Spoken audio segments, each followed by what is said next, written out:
Welcome to the Everyday PM podcast, the podcast where we discuss project management principles for your everyday life.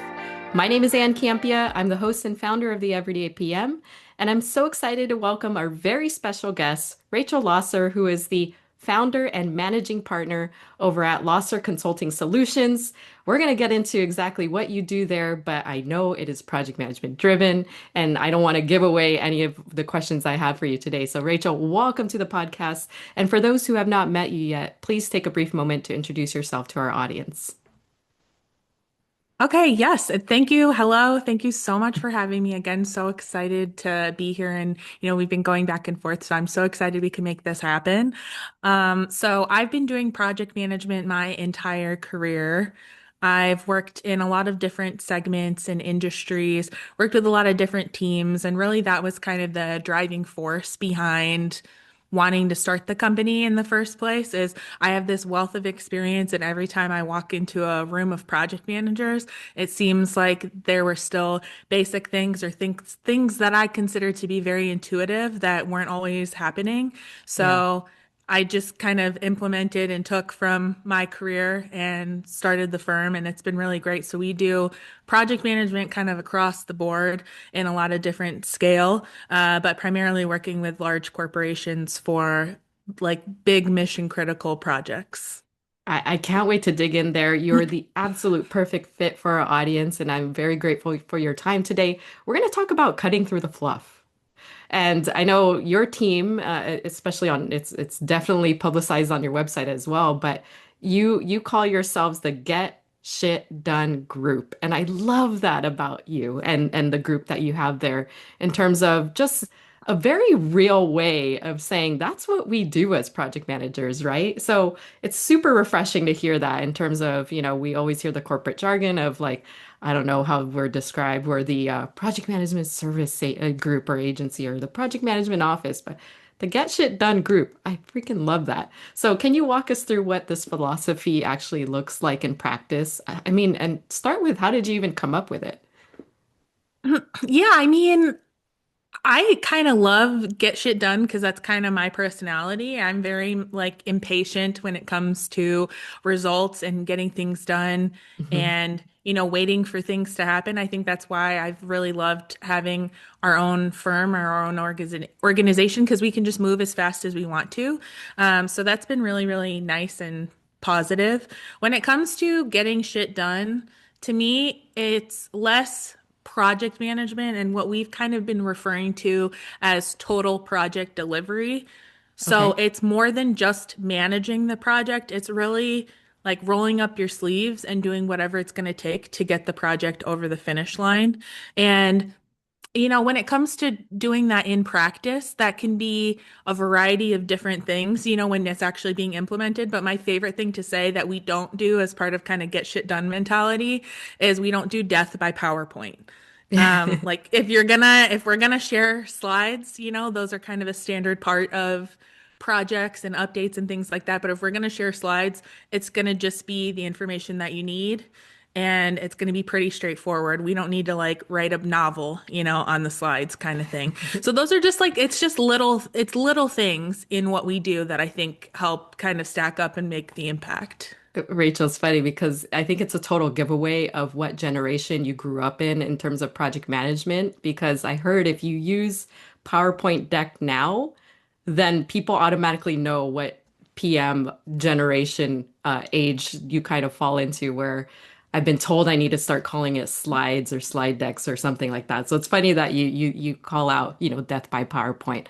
And you really get through in terms of what we do as project managers. So I'm curious in terms of and I warned you that I would probably divert from what I sent you in terms of our outline, but the fact that you're a female project manager who has decided to kind of go off on your own, create this consulting firm, it is highly commendable, especially for somebody like me who sits in a very similar role as a female in project management. So, why don't we just take a step back? What led you to wanting to do this on your own instead of, kind of joining corporate America? Yeah, thank you. I did. I spent a lot of time in corporate America, and I honestly fell in love with consulting from just kind of doing a small consulting project kind of before I started the firm, and I really fell in love with the difference in the power dynamic as sort of being like a Mm. citizen project manager in a company versus being sort of the expert that got called upon to help solve this problem. And some of the things that I really love about it is, as a citizen project manager, I was spent a lot of time sort of building business cases and trying to convince people that the projects actually have to even happen in the first place. Yeah. Versus as a consultant, most of the time that all that decision has been made, and sometimes I'm walking in and there's 2 years of thinking about it to the Hmm. moment that they've actually decided to pull the trigger and do the project. So I've loved it from the sense that we can really just kind of run and help drive results and help Yeah. get shit done, if you will, so I've Yeah. really loved that side of it. That's awesome. I love that. Thank you for sharing that. I was genuinely curious and also, like I said, in admiration of what you do. So can you share a specific example that your firm has worked on? Maybe it's a project or an experience where you had to cut through the fluff and basically drag a mission critical project across the finish line, because it sounds like that's ultimately where you come in. Yeah, I jokingly say that I get called into a lot of like SOS cases, if you will, where Yeah. there's already been some work that's done and they can't really find their way out of it. And they, through my network or just through other work that we've done, I might get tapped on the shoulder or someone on my team to go help save the situation. And Hmm. that is the number one instance, I'll say, of cut the fluff because I don't have time, nor does the client, for me to sit there and go back through all of the history. I have to Yeah. have a really, really discerning eye to what is important, what do I need to dig into, what do I need to just say the past is the past and kind of let that go. So that's kind of cutting through the fluff for me. And then Hmm. same thing when it comes to cutting through the fluff of a client. Oftentimes everyone I think is guilty of this, that your own situation feels very complex and feels really complicated. And it can be hard to imagine that someone could come in and just completely simplify, something that you're working on. So I think a good example of this is we have a client where the project managers are responsible for a lot of the work being divvied out, and they really couldn't get to a reasonable list of departments and request types, Yeah. to even like start the conversation and get that process up and running. And it just took a couple calls of us sitting down and digging into it and explaining or, sharing our philosophy about why it is. And we seriously, I mean, they had spent probably a year and a half trying to figure this out and had a list of like 50 request types. My And after a goodness. couple calls with us, we got it down to like, a core 7 or 8. And then like there's like a second step of triage to get like the other details they were looking for. And that's what I mean when it's like cut through the fluff, just simplify it and try to put some structure and systems in place for even just the way you think about doing things. Gosh, it just, yes, that's such a great example of where the kind of the people side of the business and the technology side of the business kind of merge. And then it becomes this maybe ambiguous gray space that people, once you're kind of in there and in the way that you're describing it, it just becomes, I don't even know what the right word is, insurmountable sometimes because it has kind of compounded into this big thing that you can't figure out what direction to go in. And the way that you described it was really well said in terms of just wade through and get through back to the point of the core of what the project was supposed to be, right? And it sounds that easy, but of course, that's the reason why your consulting firm exists, I'm sure, is because a lot of organizations find themselves in that place where they've kind of essentially lost control and let the fluff kind of take over the project. So let's talk a little bit about building processes that scale because we're talking about an example where you have the people side of the business and the technology side and where consultants can come in and literally clear out some of that fluff that's come in. So in terms of an example of building processes at scale, how are you helping organizations do that? Do you have an example where you've really helped somebody in that space as well as, problem solving? Kind of maybe there's a framework or something that you can share with us that you've used to help organizations even after you're done with the work that you've come in to do. Yeah, I mean, Definitely, when it comes to building processes that scale, first off, I'll say we're doing it for ourselves. So we're kind of living and testing things out in our own firm. And we've only, we're coming up on the 2 year mark pretty soon. But just in terms Congratulations. of, thank you. But just in terms of being able to test things out ourselves, I think it really helps to have a team that lives and practices what we preach. When it comes to actually creating scalability for, organizations that we work with, we're always thinking about how do we marry up processes and enabling tools and Hmm. making sure that they're both in harmony and sustainable, and really thinking a lot about, I would say like a lot of traditional process folks will just say, hey, this is the process, this is what you have to follow, kind of signed, sealed, delivered. And we really take a different approach to say, what is the history here? How do these people normally interact? What is everyone's skill level? There's like so many considerations that go into building something that is scalable and something that can be maintained. So, we're thinking about how do we get, some kind of processes and structure in place.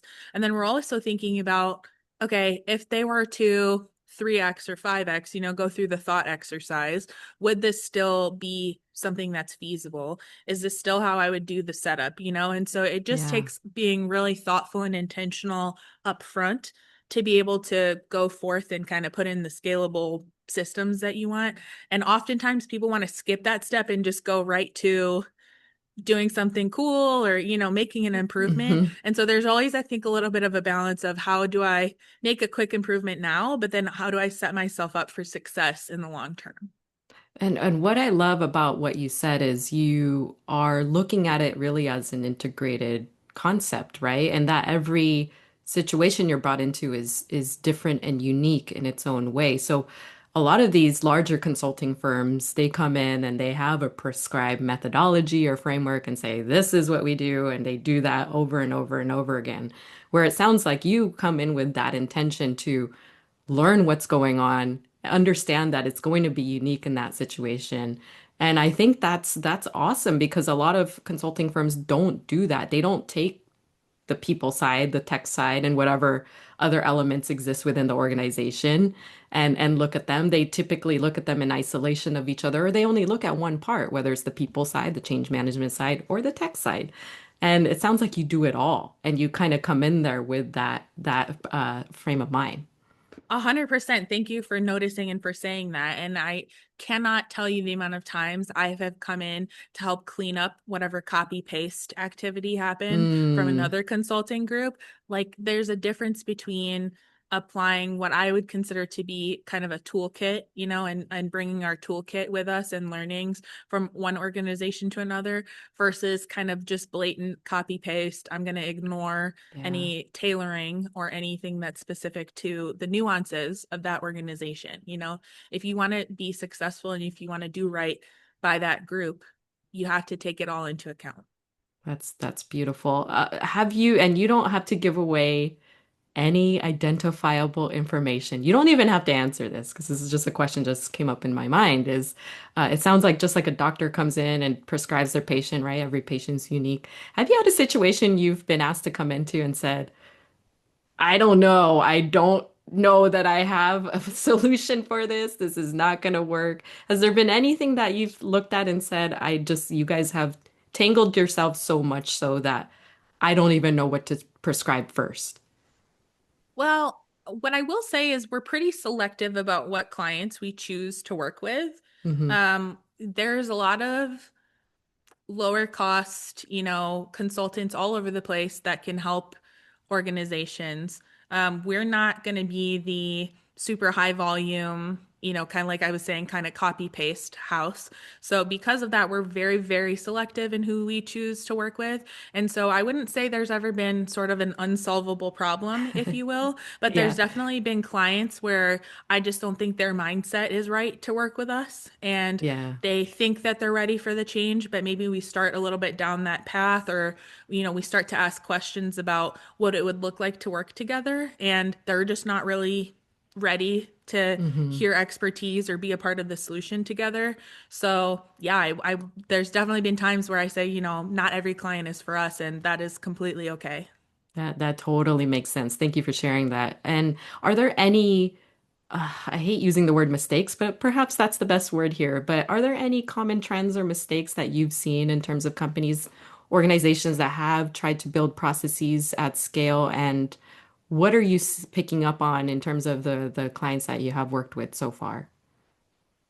Yeah, I would echo that. I would hate to call it a mistake because I just feel like there's common challenges that everyone is struggling with and everyone's navigating it as best they can, I think. I Hmm. would say some common, you know, mistakes or things that could happen that send folks down the wrong path is not being intentional and thoughtful about, who they're choosing to work with or what tools they're choosing to work with. I think a really common example that we come across is some executive 3 years ago sat in a sales pitch and thought that this tool was really flashy and they've been making it work. They implemented it, they've been making it work for a while, and then we're being brought in sort of a couple years later, and everybody's saying, I don't really know why we did this, it hasn't really been working for us, maybe we want to look at something else. So I definitely would say, as much as it can be difficult, try to avoid the flashy sales pitch and really Hmm. think about what you need out of a tool. Another common mistake I think is there is definitely sometimes a philosophy that if I hire a consultant, they're just going to come in and fix everything for me Mm, and I don't need to do anything, right? And yeah. especially when it comes to building processes, there really is no substitute. I'm kind of talking to department heads, I'm talking to founders, I'm talking to executives. Like the ownership still is going to lie with you. Now, my team operates with a very high degree of accountability and we are happy to make a lot of decisions. But at the end of the day, this is your process, it's your thing that we're implementing, and there's really no shortcut to just being involved and kind of doing the work with us. Yeah, yeah, absolutely. That's awesome. And when I look across the plethora of services that Losser Consulting Solutions provides for organizations, I mean, it's across the board. It's not just project management, but it's areas that we touch as project managers, right? So, obviously, I didn't bring you on to do a pitch of the firm. I would love to highlight what you guys do there because there are, like you mentioned, project management consulting solutions out there. But can you talk a little bit about some of your favorite services that you guys provide, or maybe there's a use case that you would be willing to share in terms of success? Yeah, I feel like a lot of the services that we offer are kind of all saying the same thing in different ways, which is like creating structure and accountability. And genuinely, even though we are doing all these things, like my favorite thing is still just kind of true project management and running projects. So I would say, when it comes to creating accountability in a project or a project management office or any kind of like business transformation, that's probably my favorite just because there's so many different ways that you can do it. There's so many people that are usually involved. I just really enjoy those kind of big, messy projects, if you will, that get, kind of complicated and there's a lot of stakeholders involved. Like that's my happy place. I really like it. And my team has grown to appreciate it as well.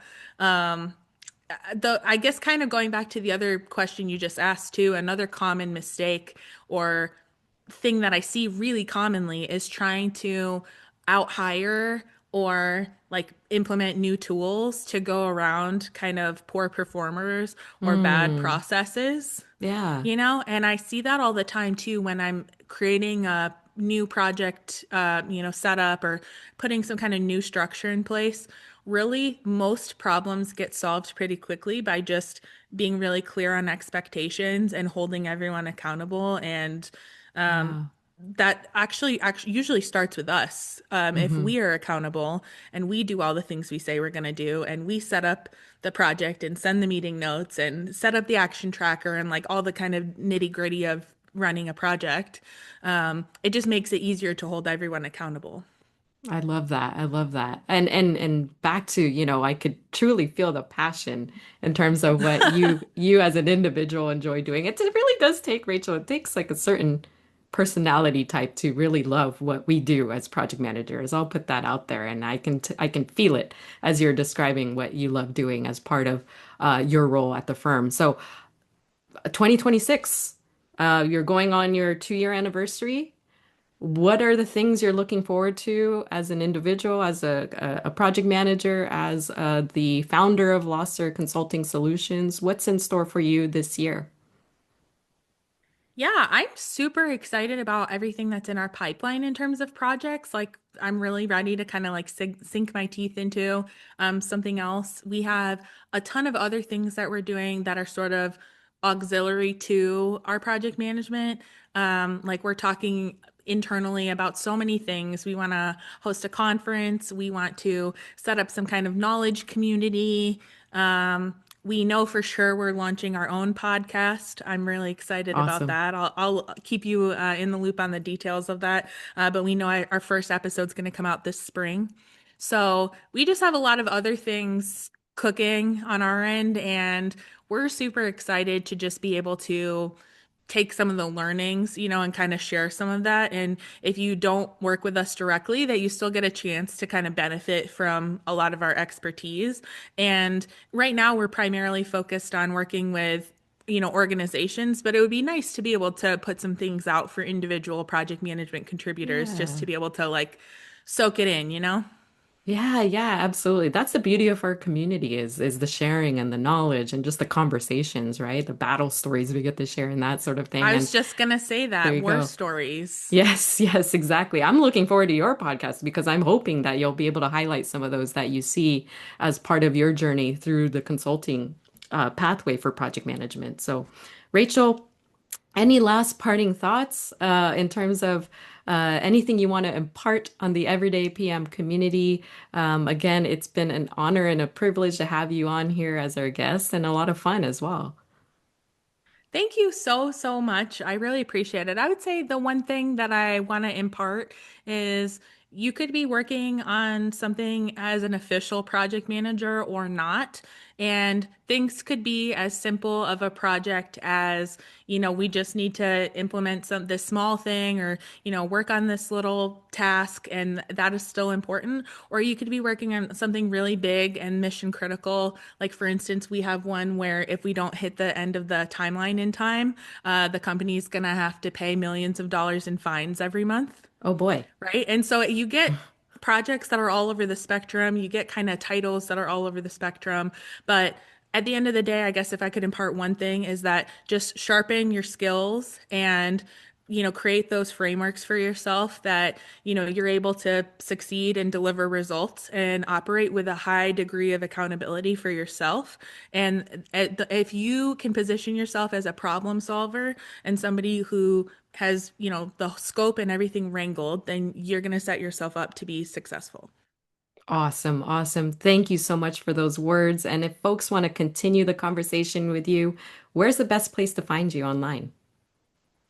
Yeah, please feel free to reach out to us through our website, losserconsultingsolutions.com. Also, you could connect with me on LinkedIn. And we also have a presence on Instagram and TikTok. So lots of different ways you can connect with us. Well, as soon as we, end the recording today, I'm gonna get on there, do all the follows, likes, and all the things that I need to do to make sure I stay in touch with you as well. I'm looking forward to your podcast and all the other things that your group is doing in 2026. And make sure that you also follow the Everyday PM podcast, like and subscribe to this. You can find us on all of your podcasting platforms. You can connect with me on LinkedIn as well. And I'll drop all the appropriate links in the description of this podcast episode. So, Rachel, again, thank you for giving of your time and your expertise. This has been such a fun conversation, and I look forward to what's in store for you and the consulting firm in the future. So, thank you again. Thank you so much. And that will do it for Rachel and I in this installment of the Everyday PM podcast. And until next time, take care.